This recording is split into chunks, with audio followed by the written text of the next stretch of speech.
Okay, good morning, everyone. We are going to continue to the second session. We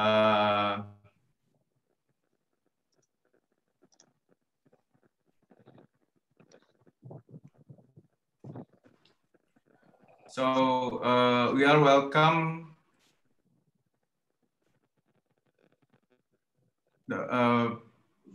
Mr. Nyoman Adiana from the Acting Director of Economy Digital, Ministry of Communication and Informatics, Dr. Anas Ma'ruf from Acting Head of Data Center for Center of Data and Information in Ministry of Health, and also Mr. Kin Wai Lau, Director General Hong Kong Economic and Trade Office.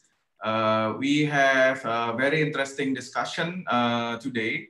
I would like to give the first opportunity for opening remarks about the interesting session today. We are going to discuss about the AI and deep tech in healthcare, specifically a wider landscape for Indonesian tech companies in Hong Kong. Indonesia is likely to have more than 5 startups worth at least $1 billion and a unicorn, with healthcare and education as the most promising sector. And we see how is the growth with more than 100 startups in 2019 for Healthtech startups, and even growing stronger in COVID-19 pandemic. So to make this session not too long, please, Nyoman, Dr. Anas, you can give your opening remarks, and then we are going to continue with Mr. Kin Wai Lau from Hong Kong. Pak Nyoman? First of all, thank you very much for the opportunity to join this session for the opening remark for the workshop on the AI and deep technology in health tech. On behalf of my ministry, that the role of AI is very important, actually, to try to help the transforming Indonesian digitally. AI is a part of the information technology, can contribute for helping the Indonesian people to use a better technology, the better application, and for better service in the health tech. This morning, we just received the presentation from the Minister of Research and Technology, how AI could help us, how AI could contribute to solve our problem during pandemic. AI is a part of the big data. So AI is a part, is related with also the implementation of big data. So the using of AI need the availability of the infrastructure related with the big data, availability of the connectivity or telecommunication infrastructure. That is the fundamental. Without that, we have limitation implementation of AI. So Indonesian government actually in the last few years have a rapid program to accelerate the development of infrastructure in the remote area. We want all the people from the, not only in urban, but in rural, in remote area can have the benefit of the AI. I think this is a program that we now working, and during pandemic, this is the best moment for us actually to accelerate the digital transformation in the society. So, and the Ministry of Communication, Information Technology also received the increased budget to accelerate the infrastructure development, which help digital transformation. I think I will not talk more. I think that's one key project that I would like to highlight in this session. Finally, I would like to thanks for all of you. So hope you have enjoyed the discussion, and hopefully from this session we can provide the many solutions for the future of our health sectors. Thank you very much. Thank you, Pak Nyoman. It was quite short.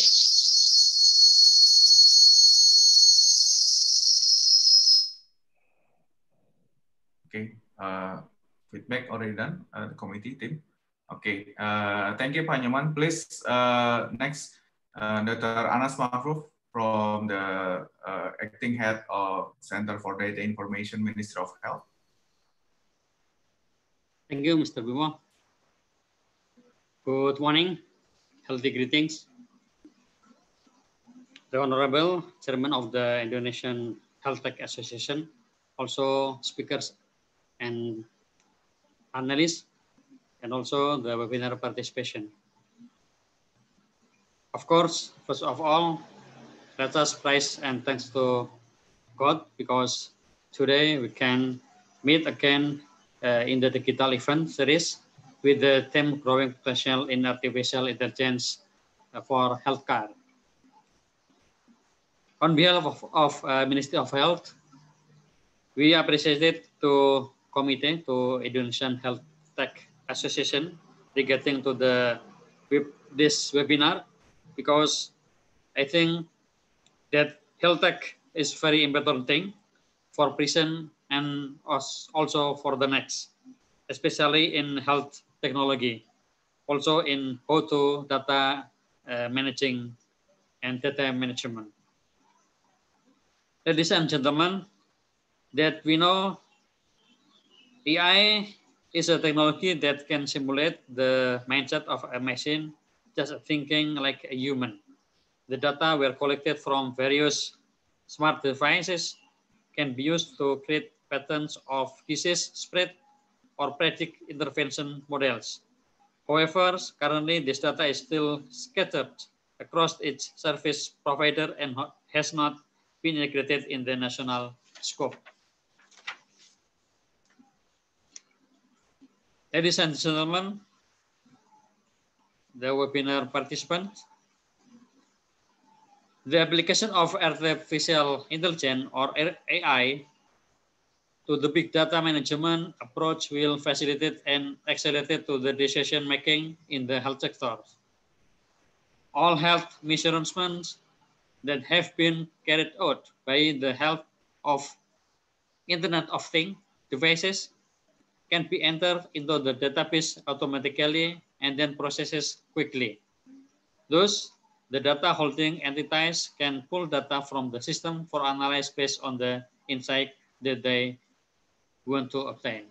And then we know we can also use the AI for improve the health tech, especially for health. You know that many technologies used by the health sectors like telemedicine. So the development of technology has brought all aspects of human life to a new level. The health sectors is of course inseparable from technological developments.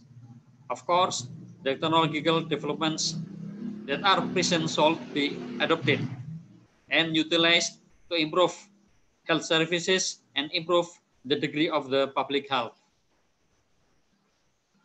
So we know that technology development that can be implemented as a technology that is efficient and more safe for society, because one of the states resilience in public health data and we must protect it.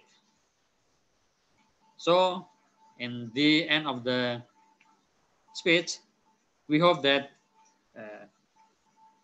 ideas on innovation can be emerged in the meeting, in the webinar, and we have that can give beneficial or health development in realizing a healthy in Indonesia. Thank you very much for your contribution for healthcare, and hopefully that this webinar very useful for us. Thank you very much. Thank you, Dr. Anas Maruf.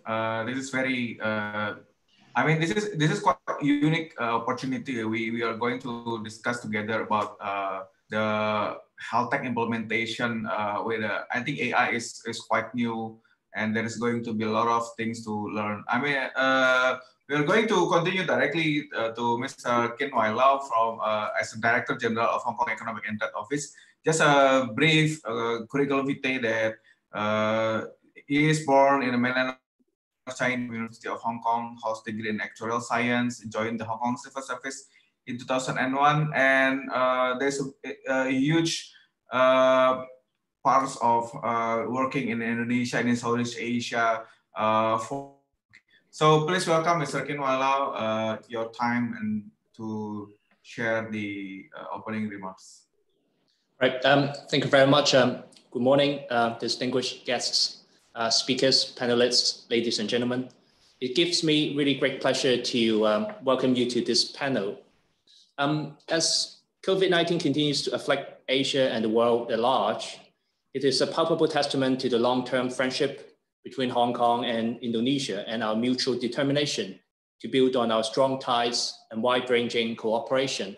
Let me first take this opportunity to thank the Ministry of Communication and Informatics, the Ministry of Health, Indonesia Healthtech Association, Hong Kong Cyberport, Invest Hong Kong, and Ambecindo for organizing and co-organizing this panel. Without your generous support, we would have not been able to come together today to share insight and experiences and to explore opportunities of cooperation. While both the Hong Kong and Indonesian governments are sparing no effort to combat the pandemic, it would be important for economic partners to support each other to enhance our resilience and to join hands to ride over the storm. In taming the virus or in achieving economic recovery, we cannot succeed without solidarity, cooperation, and multilateralism. The right approach to tackling global crises and realizing long-term development is through greater connectivity, openness, and inclusiveness. Hong Kong is very keen to strengthen our cooperation with Indonesia, one of Asia's and the world's largest and most promising economies. Despite the challenging global trade environment last year, our bilateral trade still recorded positive growth. Hong Kong last year was also the third largest source of foreign direct investment to Indonesia, amounting to nearly $3 billion and very encouraging 10% of Indonesia total FDI for the year. People-to-people bonds are equally reassuring, with more than 170,000 Indonesians in Hong Kong supporting our families and actively contributing to the cultural diversity in our city. In July, our two economies marked a bilateral relations milestone when the part relating to Indonesia in the Free Trade Agreement and Investment Agreement between Hong Kong and ASEAN came into force. In a time of unparalleled uncertainty, such agreements underlie our unwavering commitment to pursuing partnership possibilities whenever they may emerge. Innovation and technology has been playing a very crucial role in trending and shaping our lives to adapt to the new normal. Looking ahead, I believe that digital economy, AI, robotics, and innovation and technology in general will bring fresh opportunities for Hong Kong and Indonesian business cooperation. Indeed, digital innovation has helped Hong Kong contain the spread of the virus and in so doing minimize community disruption. In June, the Hong Kong government launched a business platform featuring applications for testing, contact tracing, e-health, e-learning, e-commerce, e-communications, and other smart innovations. So these are open for sharing with our overseas partners, including our Indonesian friends here. So Hong Kong remains a dynamic global business and financial center with a high degree of competitiveness and openness. Our uniqueness stemming from our social and legal systems, our open and efficient market, our free flow of capital and information, as well as our simple, low and territorial-based tax regime, makes us one of the best places in the world to do business and a connecting channel between the major developed and developing economies. Hong Kong has also a rich pool of world-class talents in a wide range of disciplines. We are well placed to contribute in terms of professional collaboration and capacity building by enhancing professional knowledge and experience. So we are very confident that there will be ample opportunities of cooperation between Hong Kong and Indonesia. So to close, just let me once again, thank you very much for your participation today. And also let me wish you all the best of business and health in the coming year. Thank you very much. Thank you very much, Mr. Ken Wailo. Okay, so we are going to have a presentation from Cyberport, Ms. Ivy Chen. You are going to have 15 minutes maximum. If you can put the quick Q&A also in that time, it will be very nice. So please, if any audience have question, you can use the chat, type directly to everyone, because Ms. Ivy Chen will stay just a bit after the session and not including the whole panel discussion. So please, if you have question about Cyberport, just ask directly in the chat box. So a brief about Ms. Ivy Chen. She is the head of ecosystem development in Hong Kong Cyberport Management. Has an extensive ICT experience with more than 20 years of business development and network vendor management in a lot of I think like quite famous company across the Asian region. So prior to joining the Cyberport, she worked in Amazon Web Service, AWS, and to support the expansion of data center cloud availability footprint in Hong Kong and Japan. Without further ado, please, Ms. Ivy Chen, your time and screen. Thank you. Good morning and good afternoon, everyone. First of all, I would like to thank the organizers, the Ministry of Communications and Informatics of Indonesia, the Indonesia Healthtech Association, Hong Kong ETO, and also Invest Hong Kong. I'm Ivy Chen from the Cyberport Ecosystem Development Team. I'm honored to be here with you all. In the next 15 minutes, I'm going to give an overview of Cyberport and also the startup programs that we are organizing. Hopefully, this would give the Indonesia audience in here, the startup audience in here, a quick idea of what facilitation they would get if they choose to land in Hong Kong and join the Cyberport community. Cyberport has a very simple vision. All we've been doing is to nurture the digital tech startup community in Hong Kong, to support them to grow to be the economic driver of the city in the future. To realize the vision that I've just mentioned, Cyberport has 3 major strategic focuses. The top one is to cultivate and develop talents. We have a list of startup programs. Those programs will not just give the companies the entrepreneurship skills they need, but we will also help them to scale up and accelerate. And also we work with the different universities to ensure that we tap into the talent pool earlier to ensure that's a sustained supply. The second focus is to drive industry development. In here specifically, we are talking about the vertical targets that Cyberport is focusing on. They are FinTech, esports, digital entertainment, and smart living. Cyberport has been actively organizing many industry events to bridge its startups with the industry practitioners, the experts, the visionaries, to create more cooperation and collaboration opportunity to drive the industry forward. The third one is integrate traditional and new economy in Hong Kong. Cyberport has been positioning itself as the one-stop shopping point for the enterprise who wants to look for innovative solutions to support the digital transformation. We see that Cyberport has a role to play in here, and also this would give our startups business opportunities to access more customers. Cyberport is located in the southern part of the Hong Kong island. In our campus, we have 4 office towers. It's totaling about 1 million square feet of a grade A office space. We've also got a retail area, a shopping mall, and an arcade, and also a 5-star hotel with more than 100 hotel guest rooms. And we've got a waterfront park as well. What we are trying to do is to build a complete community so that people can come here to work, to shop, and have fun.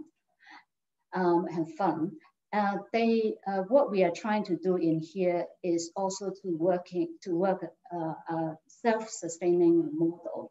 What we've been trying to do is to get the income generated from the commercial activities, from the hotel business, from the office and the retail space leasing to fund the public mission projects that we have. Nonetheless, the most valuable asset for Cyberport is the entrepreneur community that we have. Over the years, Cyberport has nurtured many successful startups, and here are just a few young faces of them. These entrepreneurs have been embracing the spirit of we dare to venture along their journey with Cyberport. Cyberport has now got more than 1,500 members in its community. Half of them are from our incubation programs. And then the rest are from our co-working space, startup companies, and also office tenants. We've now got 4 unicorns in our community. They are GoGoVan, Klook, TNG, and WeLab. Also, you can recognize some well-known names in here. They are the office tenants who choose to have a presence in the campus.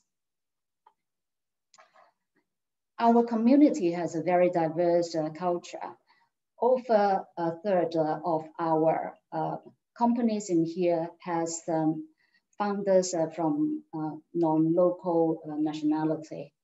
And we've got a good balance of mainland and Western country founders in here. We definitely don't have enough Indonesia companies in here, so hopefully we can have more in the future. Cyberport has 6 cluster focus. On the application side, we have FinTech, smart living, digital entertainment, and esports that I've mentioned. We have the biggest FinTech cluster in Hong Kong. We have about 390 companies in our community. For smart space, it's a big cluster. It actually have a very wide, broad spectrum we are talking about in here. Healthtech, EduTech, 5G, IoT, green tech are all covered in this cluster. We have about 700 companies in this one, smart living cluster, and it's the biggest one amongst the 6. Digital entertainment, esports is a unique cluster for us. The government in 2018 has allocated 100 million Hong Kong dollar to Cyberport to develop this industry. It's still a young industry, but what we are talking about here is not just esports, but it's a whole value chain from content development to hardware, software, and also the event management competitions. So it's the whole value chain that we want to encourage and develop. And this one also complement well with our youth work that Cyberport has been working with the universities and the secondary schools. We have also 3 technology clusters. These are the building blocks of the application clusters we have. They are the AI, big data, blockchain, and cybersecurity. Currently, we have the biggest cluster at AI, big data, with more than 100 companies in here. For blockchain and cybersecurity, it's still, they are still young and small cluster for us, but we think there's a good potential for growth for them. Cyberport is the powerhouse of FinTech startup in Hong Kong, as I mentioned. We have about 2/3 of the FinTech companies of the FinTech companies in Hong Kong. If not mistaken, Hong Kong has about 700 FinTech companies. And we are really proud to say that the achievement from the FinTech companies has been really make us very proud. In last year, the Hong Kong MA, the Monetary Authority, has issued a virtual banking license out of the 8 licensees. We have 2 Cyberport community in there. And then the Hong Kong Insurance Association also have issued 4 virtual insurance licensees. All 4 of them are coming from the Cyberport community as well. For smart living, as I mentioned, we've got a campus of retail space, a hotel, waterfront park. So we are able to give our startups all these different settings for them to test out their solutions. They can try out their solutions and also test them with real customers. For digital entertainment and esports, with use half of the funding allocated to us to convert our arcade into an esports venue. In July last year, we opened the arcade. In the event, we've got more than 700 attendees joining, with many digital entertainment icons, influencers, and also the celebrity gamers joining us. On this page, I want to introduce you all to the different startup programs that we have. Probably this is of most interest to the to the Indonesian startups in here. We have the university programs that I've mentioned, and also we have the for the seed funding program called the Creative Micro Fund. And then we have the incubation program. This is the core program for us. And each year we will take about 130 startups into the program. And we will have 3 cohorts. During the 2-year program, the startups will be given a free office space on top of the financial assistance that we are giving to them. Also, we have a program to support the incubators to join the accelerator programs of their choice. And also we have support for them to expand to overseas market.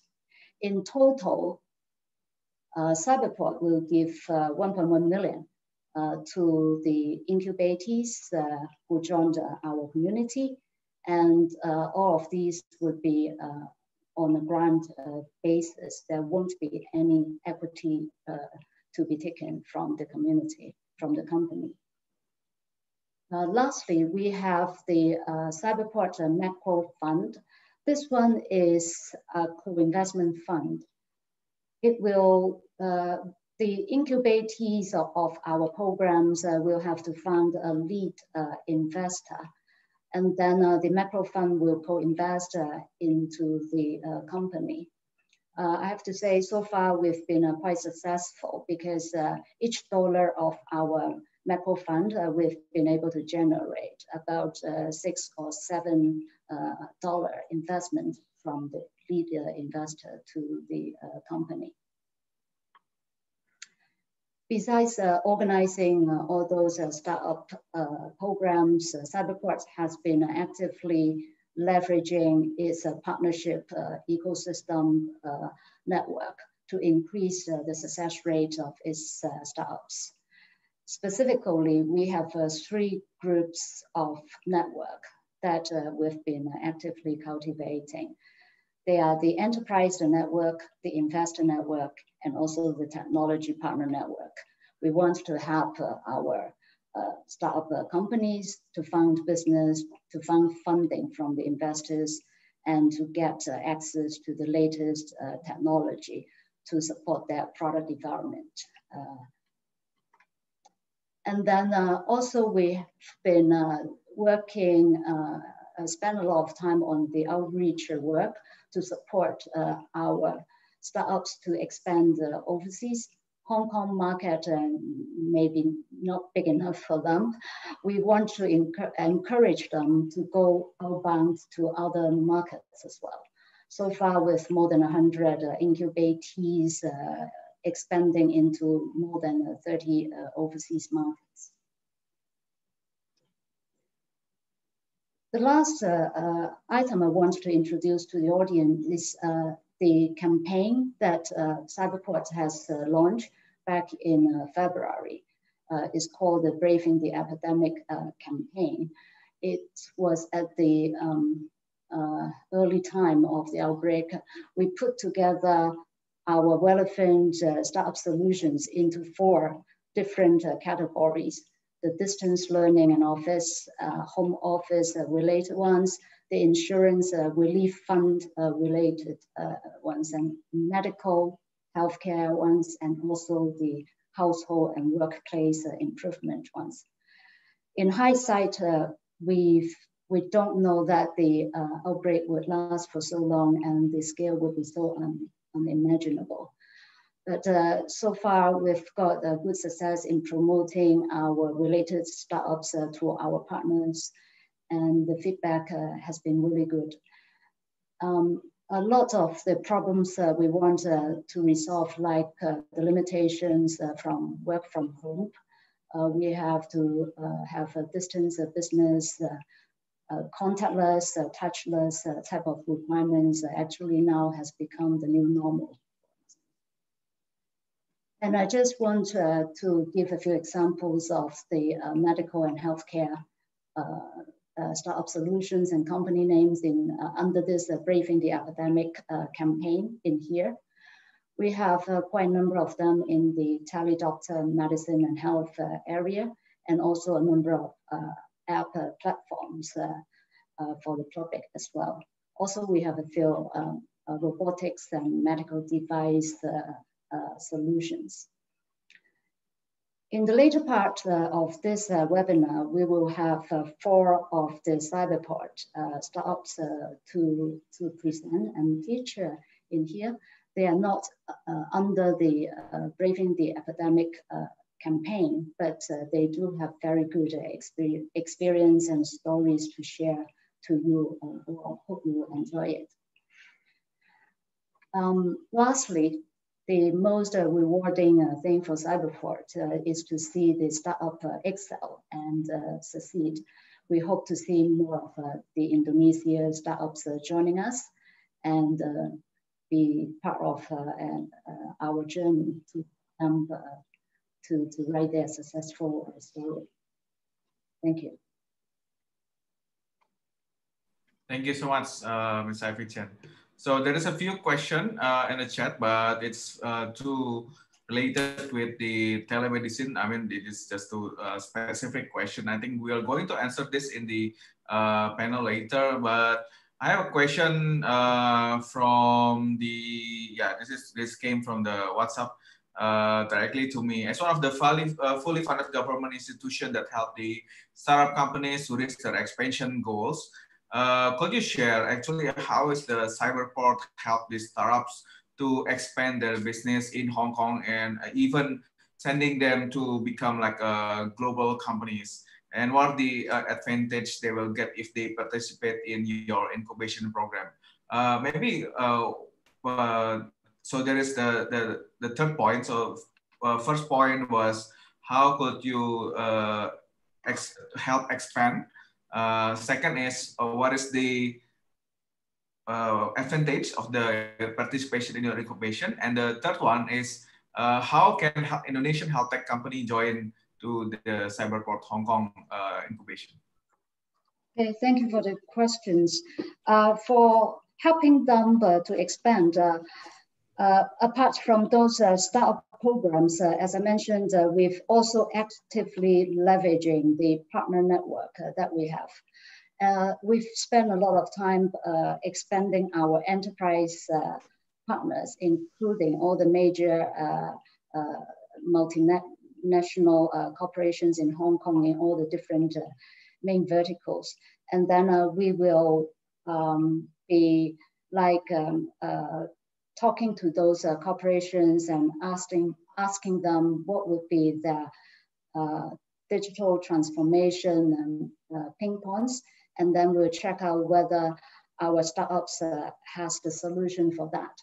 So we would be like helping the startups to look for new customers, expand their customer reach, and also will be like the middle person to facilitate that business matching discussions and solution consultation as well. And also for the investment side, we've got investor network with more than 100 individual and investment VC funds in them. We will run regular investment matchings for our startups.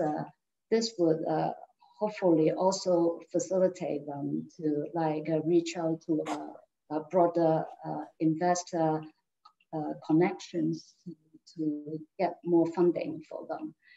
For the technology network side, with a list of programs with the big technology partners like you name them, all the big global tech companies, the AWS, the Google, Microsoft, IBM. We are bridging our startups to these technology partners, not just for access to the latest technology, but also to get resell customer opportunities from them as well. So it's also try to get business for our startups using all these different networks that we have. Can Indonesian startup join Cyberport Hong Kong? Any nationality would be okay. Actually, just they need to register a company in Hong Kong, and you know, Hong Kong registered company is very easy. So it must be a Hong Kong-based company. Then they can join our incubation program. As I mentioned, each year we have 3 cohorts. So I think the next one will be in November, but they can just visit the Cyberport website, and they can see the Cyberport incubation program enrollment information and the eligibility criteria is in there as well. Okay, thank you, Ms. Hafizan. So basically, we're going to see another batch intake in November, and hopefully we have like Indonesian startups brave enough to open a new market in Hong Kong, right? Although this pandemic, I think it's, yeah, opportunity is always there. We are just going to be brave enough to catch them. Thank you so much for your time, Ms. Abhi-Chen. We are going to continue with the next discussion about, we are going to have a panel with 5 interesting persons. First is Mr. Hilwan, you already here. Mr. Hilwan Yogi Brahmanda. He is the head of investment promotion of Invest Hong Kong in Jakarta's office. As head of investment promotion at Hong Kong ETO, Jakarta overseeing Indonesia, Malaysia, Brunei, and the Philippines. His mission is to attract overseas companies to expand their business in or via Hong Kong by promoting Hong Kong as a pivotal company to expand Hong Kong as pivotal role as global platform, enabling companies to access the worldwide market and raise capital from Hong Kong advanced capital market. And I think this is really interesting because we understand that Hong Kong is a bit different than other Asian company. It's more like closer to Japan than the other Asian company. We are going to also have Dr. Leo Wong, Chief Scientific Officer of Elam Intelligence Limited. He is expert in the deep learning technology. Okay, so quite rare people and more demand in this data scientist. Dr. is also a chartered biologist and fellow of the Royal Society of Biology and a chartered scientist of the Science Council of UK. So he also have over 20 years of work experience with various highly respectable biotech and pharmaceutical companies, have been working or conducting research in Genentech and Amgen, and also, yeah, I think we know from medical side a few of this medicine like bevacizumab, femurafenib, and a lot of interesting work he has done. The second one, we are going to have I think he's the most handsome among us, Mr. Justin Chan, CEO and co-founder of Gens Technologies. He is also named in Forbes 30 under 30 this year, right? So Justin is the co-founder and CEO of Gens Technologies. It is a bioelectronic startup developing a low-cost and portable medical imaging device for diagnostic screening and home-based health monitoring. So this is the more like an IOMT kind of startup. Okay. From Indonesia, we have Dr. Niko Azari Hidayat, the founder of Vascular Indonesia. He is teaching in the he graduated from Udayana University, have a cardiothoracic and vascular surgery program in Erlangga University, fellow in vascular endovascular surgery in the Utrecht Universiteit Medisch Centrum in Utrecht, Netherlands, and also as a lecturer in the Erlangga University Hospital. And I believe he ran a 3 startup under the Vascular Indonesia umbrella. And also, I think he also could share later about what is the advanced and multidisciplinary school, the new faculty open in University of Erlangga. So last one, Mr. Abraham Auzan is a co-founder and chief product officer at Sehati Telectg. It is a healthcare IoT startup too, providing eco-maternity healthcare in Indonesia. We call him usually Bram.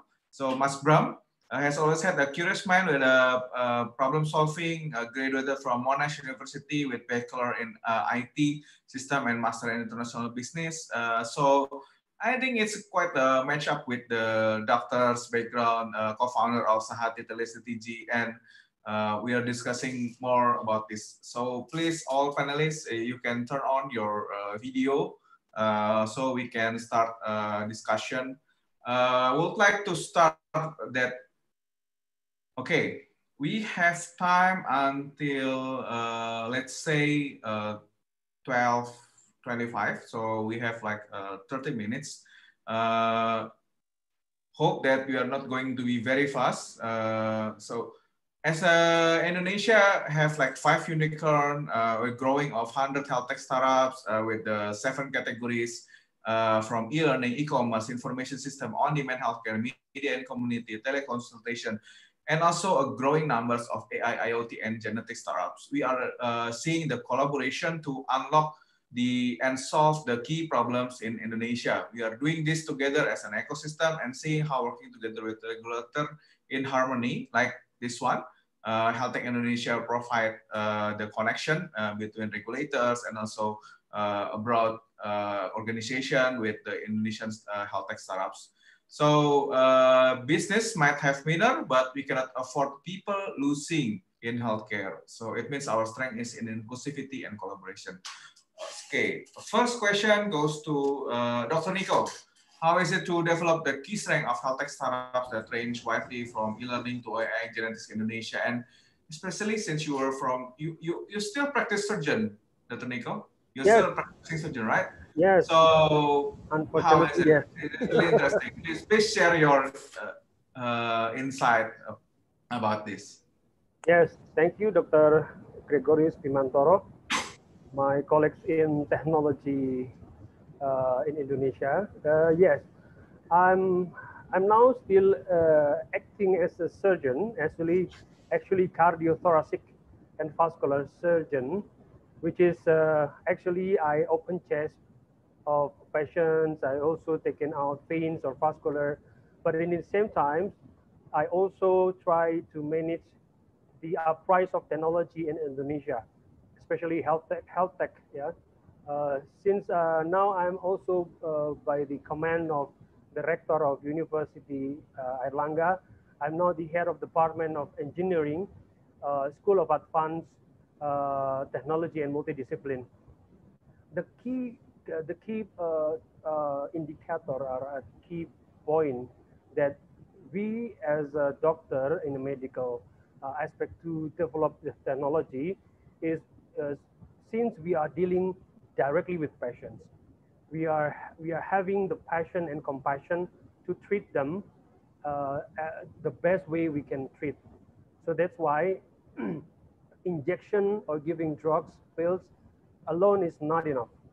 We should be taking care of the patient along the way, yeah, complete with the aspect of informations, communications, and educations, and also consultation. That's why with the at least three components, we can build such as telecommunication, telehealth, teleconsultation. That's why my platform, my digital platform that I built in the academic background,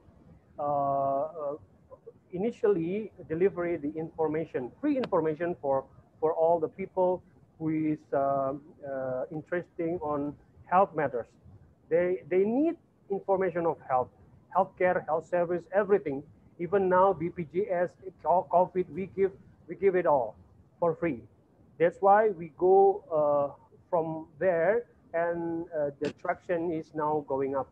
And also, you know, communication is kindly one of the important thing for doctors and nurses in Indonesia to develop, to improve. Why? Because years ago, patients or society of people always consider doctor as a white angel that cannot be touched or reached. But now it's so much different now. So a doctor should come to the people. Doctors should ask what is their feelings instead of only the complaint of the disease, right? So that's why by communicating this openly, yeah, widely and responsively, it is the main idea to improve the communications aspect. So with the three platform of digital application from Vascular Indonesia, in the end, the revenue that we are going to chase is that the knowledge revenue, and then the health revenue. By knowledging the people, they becoming healthier, right? So that's why for doctors as a medical, we cannot hard sell the health for them. We should give them the knowledge, educations. That's why they can go health and keep healthy in pandemic era. Obviously, in pandemic era, telemedicine is going up, and thankfully, these platforms. Also, Dr. Bimo is also having the platform. Telemedicine is rising. That's why people don't go to the emergency department or outpatient clinic easily. That's why telemedicine in Indonesia is also going up. I think that is what the key topic to pursue the health technology appraise, Dr. Bimo. And I think that's all. Thank you. Okay. Thank you so much. I think we are going to answer more specific or technical question about telemedicine later. So, Abraham, are you here? Yes, Doc, I'm here. So, from your perspective, how will be the Healthtech startup here in Indonesia plan their business expansion? And this is quite tricky question. Exit strategy for international expansion. We heard that Sahati already went to Africa. Is that right? Or you can share it. It's planning. We are planning going to, yeah. Hi, everyone. Thank you for this opportunity again. My name is Abraham. I'm a co-founder of Sahati Strategy. So, yeah, basically, based on our understanding in Sahati Strategy, healthcare is a universal things. So basically, they don't have any boundaries, and like it's like universal language. Even though in each country, they have like a different regulation and mechanism, but we believe the vision and mission and also the parameter of the healthcare is the same. And we want, as a medical technology company, we want to provide more access and quality healthcare for the society. That's the point, actually. In our case, in Sahati CTG, we developed the platform and also the Internet of Medical Things called tele-CTG, the telecardiotocography. We focus on the maternal healthcare and we want to try to solve the problem where the high pregnant mortality rate and also the neonatal mortality rate is high, and it's not only happened in Indonesia, and it's also happened in most all developing countries, like in Indonesia, like in Southeast Asia, in Africa, and also in Latin America. So in this case, we develop technology which universal, could be adopted with all the medical professional and also beneficiary, which is mom. Secondly, to answer your question, as a medical technology company, from the very first stage, we have to design the innovation that we want to provide to the people.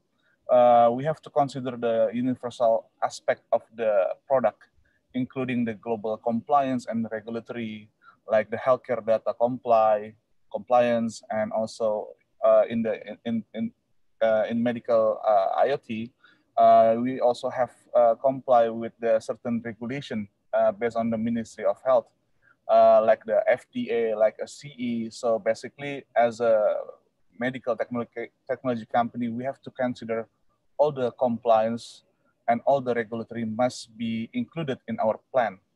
For example, in Sahati CTG, we comply with the IEC 6061 for the electronical things for the medical, and also ISO 13845 for the development and production of the tele-CTG itself. So if we comply with the all regulation, and actually this is the global compliance, and you can bring your technology to the other country, not only Indonesia. That's the very important point in to answer your question. And all in all, from me, it is very important for us to design and plan our product from the very beginning of a stage in the product development, that we have to comply with the global regulation. So our product not only because we believe our solution is not only for the society in Indonesia, but our solution also applicable for the global healthcare market. And as example, in the first quarter in 2020, actually we already have a plan to expand our market to Latin America. We collaborating with the telecommunication company, one of the biggest telecommunication company in the world. But suddenly the pandemic happen. So we have to delay the international market expansion. But from that point, I believe the local medical product from Indonesia, we also can bring more, more good deeds to the people, not only in Indonesia, but also in the global market. So again, yeah, Dr. Bimo and all the participants, we believe that healthcare is universal. We have to create the product not only for the local society, but also the international society. And we have to comply with the all, the key is have to comply with all the regulatory and global compliance like FDA and SCE. And even in the data side, we also have the regulation for that. So think global from the day one, right? So Yep, yeah, yep. As long as we're still on Earth, we can think global as in one planet. We are going to wait for another planet to expand, right? Exactly, because the problem in Indonesia and other developing countries is almost the same. And yeah, with collaboration with other startups from other countries, we can bring more solution for the society. Nice. Hopefully, the session today also open and some connection with Hong Kong and others from other company. And continue to Mr. Hilwan. Hi, Mr. Hilwan. Hong Kong has a vibrant startup companies, right? It is interesting. I mean, for the last, I think I started to understand the Hong Kong market is pretty much different than Southeast Asia in 2-3 years ago. And how is actually as Hong Kong is becoming a hub of financial market. And can you explain briefly how Hong Kong will be an ideal place for Indonesian health tech companies to plan their business expansion and also hopefully for raising fund, right? Yeah, thank you, Pak Bimo. So health tech is a major priority for Hong Kong and has received a great amount of financial support, roughly about $10 billion from the government last year. And Healthtech has enjoyed several tailwinds in Hong Kong, comprised of a few points that I would like to mention. But I guess the few most important things that I would like to share is about how Hong Kong has been the regional powerhouse. There is an abundance of the angel investors, seed funding, and venture capitals. And Hong Kong has been the #1 global IPO fundraising centers in 7 of the past 11 years. And over 2,400 listed companies, including international and mainland Chinese firms in Hong Kong. So it is a market which issuers or any companies who would like to do an IPO, they should not miss when considering do IPO. And Hong Kong has the world-class infrastructures, large talent pool, and accessible local market. And Hong Kong is closer to the mainland market, in particular the Greater Bay Area. And so it makes an ideal place to reach out the greater market in Asia, especially in the East Asia.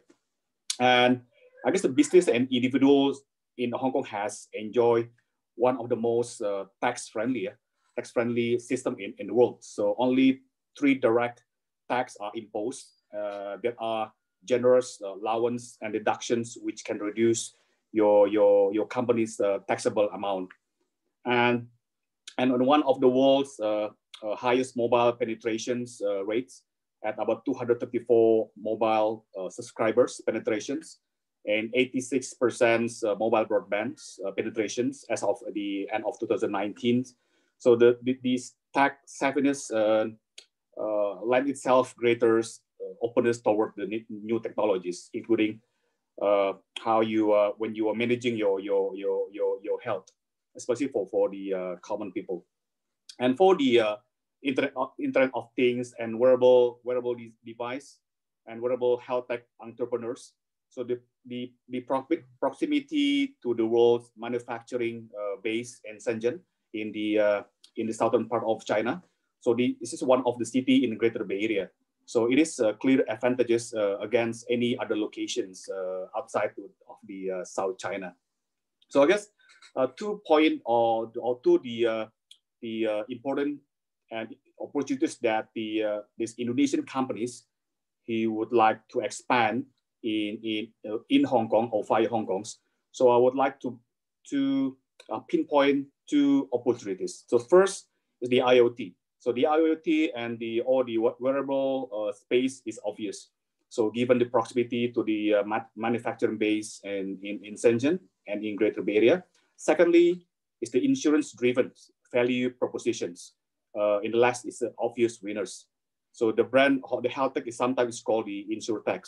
So the health techpreneurs could leverage on the insurers' desires to differentiate and the imperative or to innovate in the face of the rising costs of the healthcare. So in fact, the few multinationals insurance companies like AXA and the Swiss, so they have set up innovations team. It's more like an internal innovation team. So they set up the internal innovation team in Hong Kong, and they are working with the local startup to innovate and protect and the competitiveness of the company. So it is one of the opportunity for Indonesian companies especially if they would like to expand the business in Hong Kong.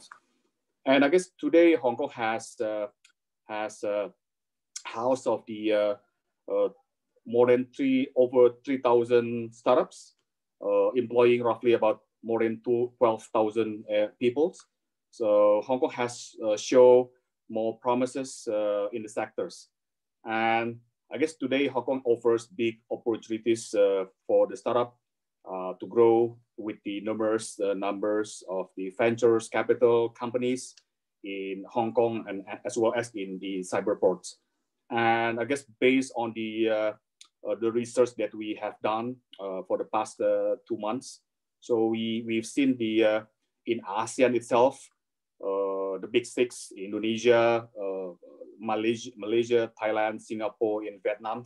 So we expectedly that those countries, the big six, so they will raise the expenditures to roughly about $750 billion US. Furthermore, the value of the medical tech industry will surpass about the 130 billion in 2020. So it means the digital health and medicine will remain the hot topics in the next decade. So, and I believe that Hong Kong will offer much opportunities for Indonesian companies if they would like to expand the business in or via Hong Kong's with the help of the government's support, as well as the few institutions in Hong Kong. And I personally believe that Indonesian companies will have the big advantages if they are using Hong Kong as a platform to expand the business. Thank you, Mr. Ilwan. So this is really interesting insight. It's ASEAN countries, like 6 the top countries, yeah. $750 billion healthcare expenditure, and the medtech industry, perhaps you can all notice that it's going to be 130 billion, the value, right? In this year. Yeah. Okay. We are going to continue to Hong Kong startups. Dr. Leo Wong, you're already here, right? Okay, already on the video. Actually, the question is to both of you, but I would like Dr. Leo Wong to answer first, then Mr. Justin Chen. Could you please share your experience when you are participating in the incubation program in Cyberport? And also, please share what are the overall benefits to your company and how it's going to impact your business growth. Dr. Lee Wong, you can unmute yourself.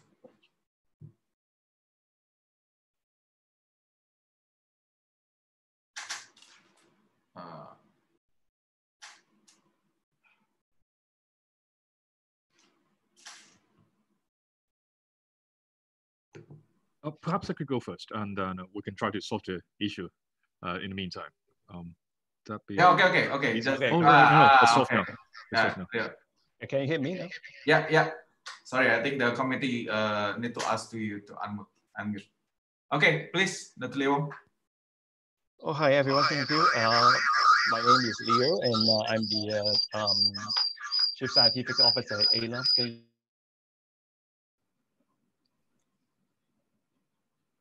Hello. Hello, can you hear me now? Yes. Connection. Sorry, guys. I think you have to. You need to only use one. You can mute one. Okay.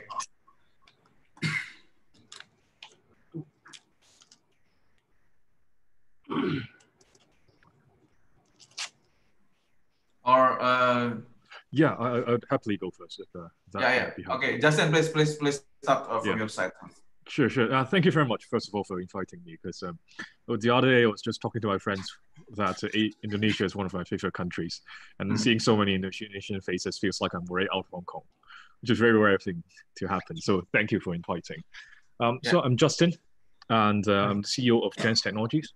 And if I could, I might share my screens a bit so that I could give a brief overview of what we do in Gens. With a minute of sort of presentation. So what we do is a portable and low-cost cross-sectional imaging for internal organs that you can monitor at home or in the hospital front line. And as you can see, those are the two devices that we have. The one on the left does the exact same thing on the right, just without the monitor. And then what we envision is we can put this at homes where we can monitor chronic patients.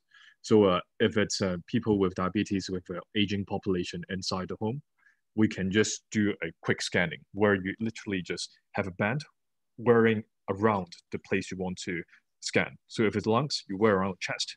If it's liver, a bit lower, and then it could be on your wrist and other places as well. And with that, we generate a medical imaging that is not very high resolution, but it's still enough for us to do a bit of diagnostic screening. And then there's a lot of indicators that we could track the health over time for the patient as well.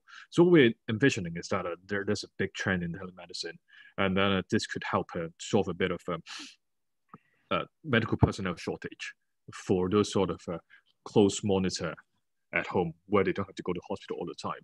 So that's basically a brief introduction of what we're doing here. So going back to how Cyberport has helped us, and it has been a long journey, and then there are multiple benefits that we've gained from this. So there are three folds that I want to talk about. The first one is obviously the financial part, and then there's exposure and then the network as well. So going back to what Ivy said earlier, we can claim up to 1.1 million Hong Kong dollars from Cyberport via various programs. But on top of that, being part of Cyberport incubation company, you're eligible for a lot more expenses that you can claim as well. For example, we're utilizing around 4 million of additional grants from the Hong Kong government for us to hire PhDs and researchers to work on our program and the device that we have. And on top of that, there's also some trial schemes in the public sector that we can use. So those are around 1 million Hong Kong dollars as well, where they would perhaps try to link up some sort of a public sector inside Hong Kong. So in our case, it could be universities or hospitals inside where you can trial your products. And the government is sponsoring a bit of that money as well. And obviously there are different things that we're using inside of Cyberport. The grant funding are quite flexible as well. And there are plenty that we can explore with different government departments from the innovation side and technology side of things. So that's the first part. The funding part is more than just 1.1 million that Ivy has mentioned. And the second part is the network and exposure as well. So Cyberport has constantly exposed us into different media. So we have done interviews with TV channels inside Hong Kong, a lot of newspaper communication as well. And they also link us up with different agencies and associations inside the medical industry. So if they have researchers coming in, if they have doctors, if they have hospital executives coming in, they would arrange workshops for us to go in and explore what synergies we could provide as well. So all in all, those are really, really valuable experience and network for us to expand into and take advantage of it. And they also have a dedicated team, the ecosystem team, that studies the startup that we have and specifically create opportunity for us in this. So one other thing that I could share to wrap up is Gens Technologies is participating in a COVID-related trial scheme where we are helping the government trial devices where we can monitor lung functions of patients and recover patients remotely so that they can do it at home without using hospital resources. So they play a part in leading to that trial as well. And so it's very up to date and it's very responsive in terms of the support that we're enjoying from Cyberport. Yeah, thank you. Nice. Okay, so that's answer why your device is like around the chest, and so right now it's used to measure lung function, right, for the COVID-19 also. So several things. It depends on where you wear it. If it's around the chest, you're looking at lungs and hearts. If it's lower, we can look at liver. So it's different places as well. Okay, okay. Thank you. Dr. Lee Wong, you ready? Yes, I'm here. Can you hear me, John? Okay, it's fine. Using your phone is good. I'm sorry about that. Please share about the LM intelligence and how is you benefiting from the Cyberport, Hong Kong Cyberport. All right. Thank you, everyone. ALM Intelligence is an AI and big data analytical company. It's known for a solution that translate business needs into a data science process and embed deep learning capacity for practical use. So we are established by experienced professionals from such as AI, data science, biomedical science, and finance. And we are also the pioneer for implementing deep learning technology in Hong Kong. So, and our models are developed specifically for multi-dimensional analysis of complex data. And and our solution include but not limited to deep learning, machine learning, custom AI tool, classification tools, image, voice, text, analyticals, predictive analytics, and biomedical and financial tools. So we already built a very well-established platform so that we can fit any kind of data from a database, open database, no matter big data or and then we build the software based on deep learning predictive model, which is like currently developed to aid doctor to diagnostic reproductive medical disorder based on clinical data of patients in China and Hong Kong. About how Cyberport can supporting us. So we start our incubation program last year in 2019 June. So we are starting from scratch, and we receive an initial working capital grant from Cyberport, which helped us a lot in on operating daily expenses. Moreover, the expense resources such as the rental-free office space, business matching opportunities, investment connections, talent recruitment, and networking opportunity really help us to accelerate the growth of our company. And I think on top of the Cyberport incubation program, Cyberport provides a comprehensive platform to foster successful digital health tech entrepreneurs. So we'll continue seeking financial assistance from Cyberport, for example, the Cyberport macro fund when the right time comes in. So it's talking about the pandemic the situation now. I mean, some industry and services are forced to shut down. Companies in the health tech sector push to work even harder, innovate faster, collaborate, and be resilient and unprecedented play. So, I mean, some health tech company may find it difficult to continue to support courses if capital becomes a constraint and product launches are delayed due to the pandemic solutions. But in contrast, I mean, the pandemic has helped highlight the importance of health technology, especially in Hong Kong, which is certainly front and center economically, politically, and socially. So I think that the outbreak has brought the opportunity and the challenge for business.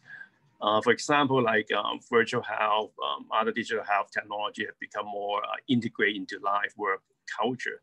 and many healthcare organizations have developed their own like internal investment strategies. So in addition, I mean, many industry experts like in health tech, they probably become more like permanent part of a healthcare delivery because it enables more effective use of resources and minimize exposure to diseases of both like patient and caregiver. And yeah, and our business model and strategy pointed to a trend of a collaboration and partnerships. So yeah, for the, I mean like for the using of the big data and I mean the healthcare now in Hong Kong, I've been like a big like healthcare adoption of big data have been shown when compared with other industry. So I think chances are there and opportunities are there because of the pandemic solutions. Right. Okay, thank you, Dr. Lee Wong. So next, we are going to answer a few questions from the chat box. Okay, and later on, I'm going to ask a final question to wrap up the session. So let's use this like 10 minutes to answer. So if you have an answer, please answer it briefly and direct to the point.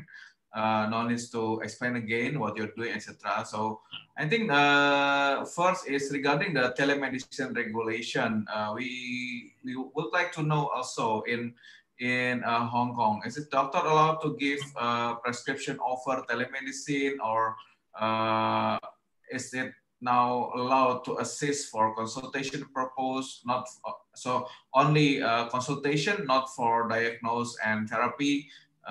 Thank you. So that's the first question. Perhaps a bit related about that is how to improve the accuracy of the telemedicine, and this pandemic may change the perception about physical examination, how to make the patient examine, but keep the healthcare professional safer.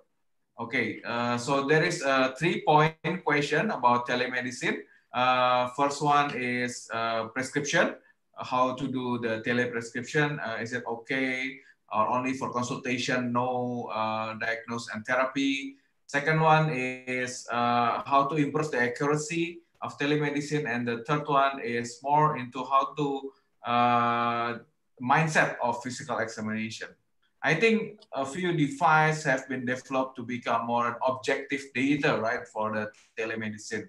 Either from James technology and Sahati Telestrategy also develop like that, and how will this improve the telemedicine accuracy? Please, panelists who want to answer. Well, Dr. Bimo. Yes, since this is telemedicine is also one of my thing, and I also one of the officer of Atensi in Indonesia. There is an association telemedicine in Indonesia as a part of the partnership also in Healthtech.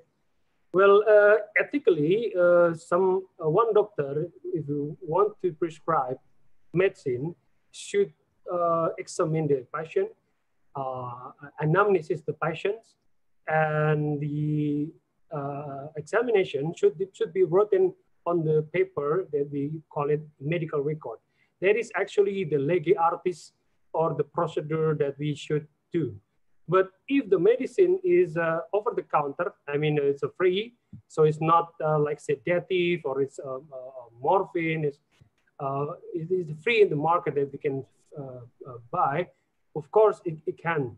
But prescription means doing by a medical professional.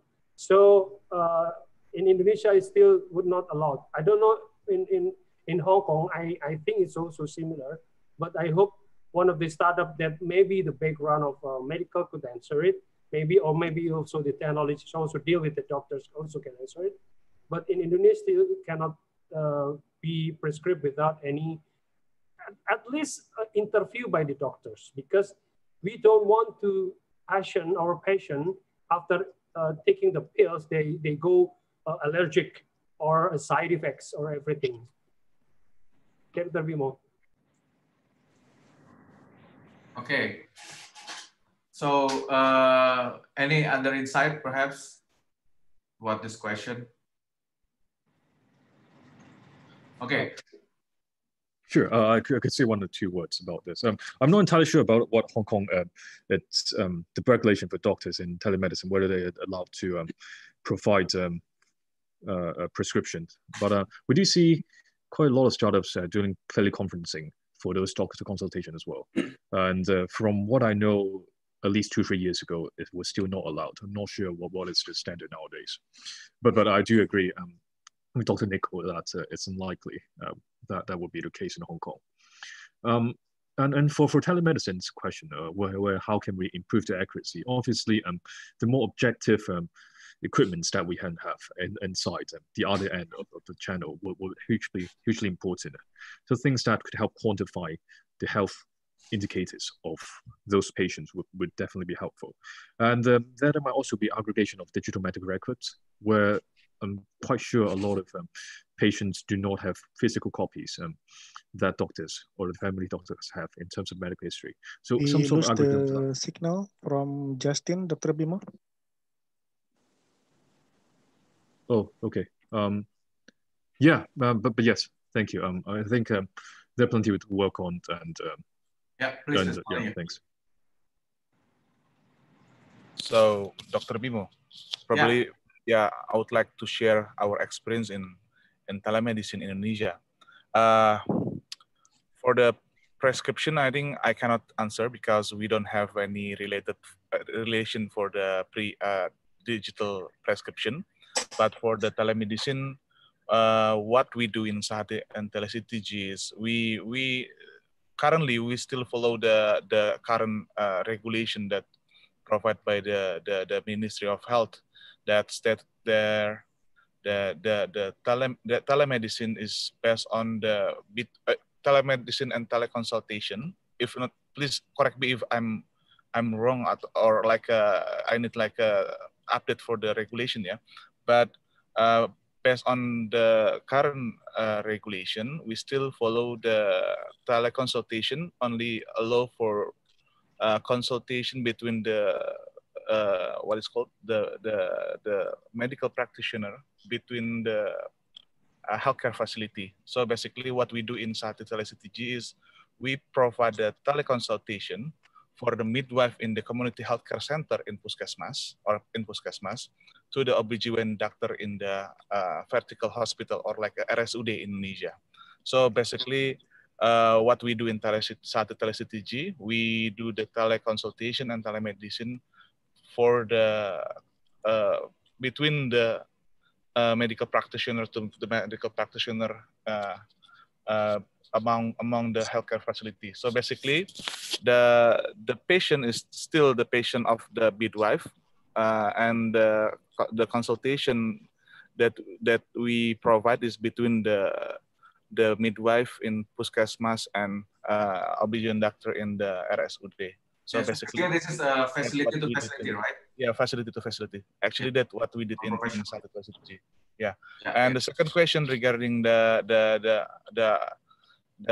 what's called increasing the accuracy. Yes, agree. That's also what we do in Sate TeleCTG. At the first stage, we want to provide the better access of healthcare first, because in Indonesia, as we know, like we have like a treaty area, or like a area that doesn't have for example like internet access on everything. So we at first stage we want to open up the access first. After that, we focus on how we increase the accuracy of the sensor and everything based on our expertise in company. I think that's our answer.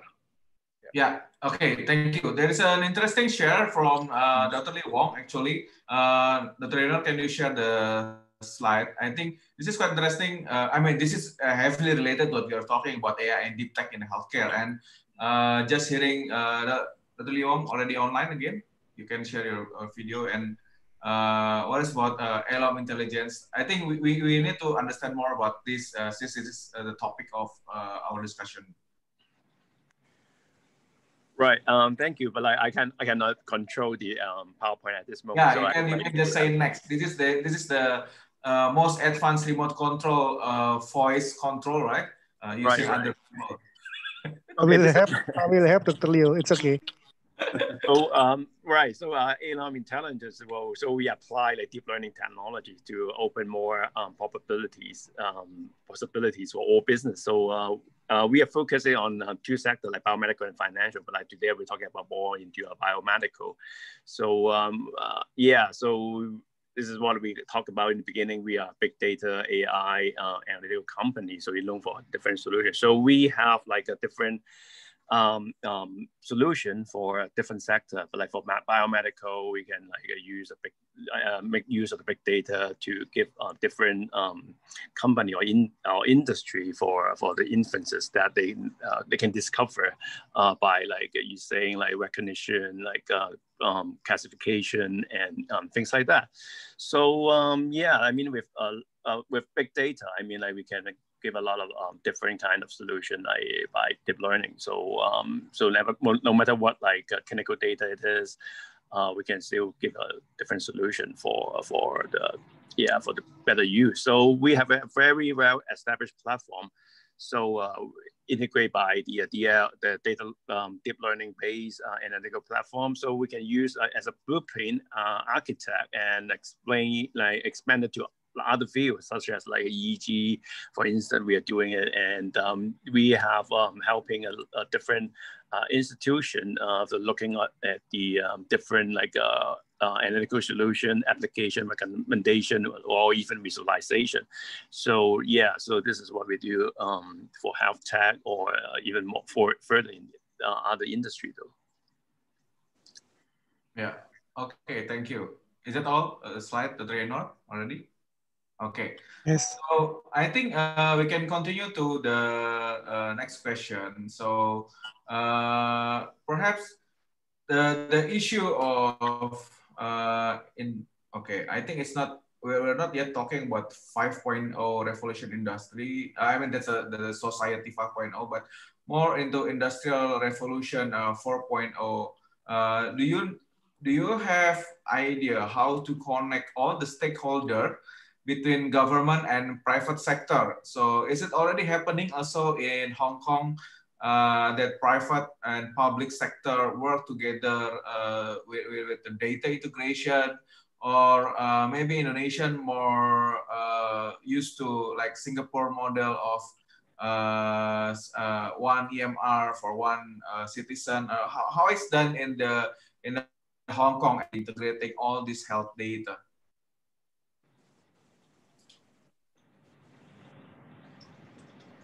Dr. Leo, perhaps you know about this, how to integrate the health data within ecosystem, within private and public sector. Right. Well, we just integrate like different like data like by architecture that we discover and develop like based on MATLAB software that we're using. So it depends on like what kind of data, and then we put it into our like software to do like building models, and then like we have like domain expertise of helping us. So say doctors, they have their own expertise. We can collaborate, talk together to fix that problem then. Okay, thank you. So I think we are near to the 12:40 in Jakarta time and 1:40 in Hong Kong time. Perhaps some of us already need to have lunch after this. Okay, so we are going to wrap up the session. The last question, please, Mr. Hilwan, you can also answer this. Dr. Nico, Abraham, Dr. Liu Wong, and Justin Chen. So how is the impact of the current pandemic to the health tech company in both Indonesia and in Hong Kong? And how will there be any impacts to the current business model? Are you changing that? Are you shifting to the different business model, or the current business model is just working fine? What strategy to, I don't think it's only maintain, not surviving, but to thrive in this pandemic? And please let it like 1-2 minutes as your closing statement too. While answering this question. Dr. Nico, you already here? Yeah. Yeah, see. So. Yeah, okay.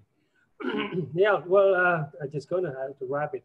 But actually, telemedicine, one of the health technology that actually uprise in this pandemic, since people don't go crowd, people don't go to outpatient clinic and emergency easily, they prevent to go to the hospital. Telemedicine is actually a price. So if we are the medical or technologists that develop technology, I mean health technology, telemedicine is actually one of the key brand that uprise, in fact, rather than the other technology that contact with patients and crowds and everything. So I'm not changing my strategy. In fact, I have to getting more empower the telemedicine aspect on the platform. Thank you. Okay, thank you. Thank you. Abraham, how about your side? Initially, started TeleCTG, we focus on the rural and also in the remote area because you're going to city right now, right? Because of the like the access of healthcare in the remote area. But in this pandemic, the pregnant mom that doesn't have access not only in the remote area but also in the big cities like Jakarta, like even like a pregnant mom is very difficult to go to the hospital, or even it's very like dangerous for them to connect to go to the puskesmas. So basically it's shifting us from the it bring new market for us from the remote area to the cities. And I believe that all people in like in Indonesia need like like a better quality of healthcare by like a better access of healthcare through the telemedicine. Yeah. Thank you. Yeah. So, and there is a bonus. I heard about 500,000 pandemic pregnancy. Yes, that's not doing nothing, right? Okay. Justin, how about your side? How this yeah. Thanks. I'm sure we see a theme by now. Telemedicine is, of course, the direction that we're seeing, and with the virtue of what we do, we originally have an equal focus in hospital and home-based monitoring, but right now, seeing it becomes more of a convenience and a necessity, we're putting more and more focus on the home monitoring side. So that would be what I might add from our side. Okay, thank you, Dr. Leo Wong. Yeah, quite yeah. So I really patient for that, and then I think like for like healthcare adoption of big data has been like been slow when compared with other industry, but like right now it is like predicted to be used dramatically in the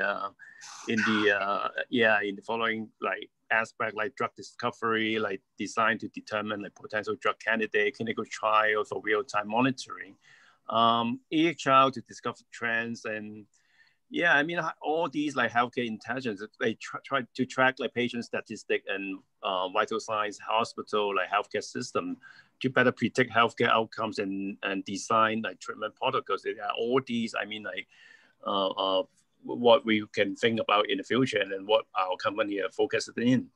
And other critical like crucial like components will continue to play, I think, in a very significant part in the game, like such as like pre-pregnancy tag to assist couple to conserve patient prediction at hospital for improved staffing, telemedicine, for instance, and predicting like whether specific condition is likely to develop in the future.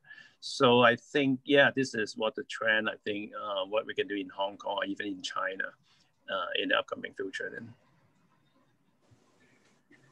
Yeah, thank you, Lewong. Perhaps, Mr. Rilwan, you have another closing statement about the Hong Kong-Indonesia relationship after this? Yeah, of course, the COVID-19 has impacted the global economy, right? So I guess across the world, Asia, Southeast Asia, Hong Kong are not immune by the global recession as well. And we've seen the measures imposed by the government, like social distancing, physical distancing, and the people do things remotely. So of course, it will create new opportunities as well. And I guess we have seen for the past 6 months, few sectors like e-commerce, education technologies, and health technologies have thriving again for the past 6 months.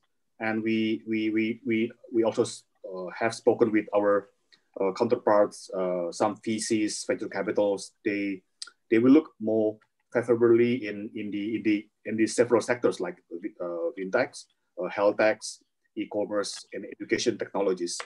And those sectors have shown resilience in the business. So I believe it will those 4 sectors will thrive in the futures. And I believe Southeast Asia and Hong Kong as well will have more fruitful I mean in those sectors in the next 2 or 5 years. Okay, thank you so much, Mr. Hilwan. So I think this is very interesting session, a panel discussion that, yeah, quite challenging actually for us to work together in this global pandemic. But there is an opportunity in healthcare, and we are seeing a great surge even in the number of startups and new solutions built. Please. You can leave this room after this, take a break, take your lunch, and you can get back here again to see the 6 startups from Indonesia pitching. There's Brave Healthcare, Medina, Gigi.id, Gigi means States, Pharmacy from Pharmacy.id, Alinamed, and wait, I think I forgot the last one. Cityscope. It's a I think it's a blockchain EMR, and we are going to have 2 guest pitching from the Hong Kong Cyberport, Access Hobby, and Virtual Control. We are going to have 3 jury from the Indonesian VC and Startup Association, or AMVESINDO. Mr. Surya, I've seen him since the morning. Mr. Rimawan Yasin also, and also Dr. Nico will help from the Healthtech Indonesia as a jury. So thank you so much for your time. Thank you so much for the sharing, and hope this is going to be a start of a new journey together between Indonesia and Hong Kong to grow the healthtech industry and to create a new partnership together. So thank you. You can either stay or leave, but you can get back to this meeting room again at 1:45 p.m. in Jakarta time or 2:45 p.m. Hong Kong time. Okay, all these sessions are recorded and you can check it on our YouTube channel in Healthtech Indonesia. Thank you so much. Maybe take pictures, Dr. Bimo. Thank you. Yes. Okay. Great. Please help us take picture, Dr. Anwar. Okay. So participant who would like to join the photo session, can you please activate your video? Oh, Oscar is still here. Dr. Oscar is still also here. Anas Maruf is still here. Oh, so many people. Thank you so much. You are staying and hearing all the sharing. I hope this will be helpful for everyone. Okay, we will take the pictures.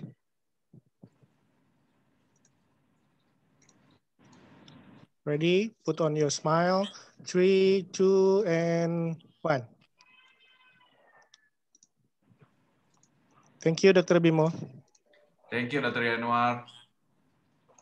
So we can start the live streaming session first. Because of the break, or are we going to continue?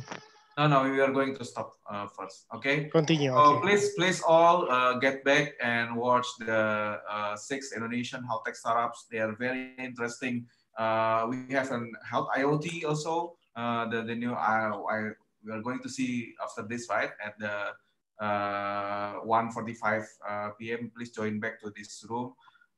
We have Gigi, the teledentistry. We are going to have a telepharmacy.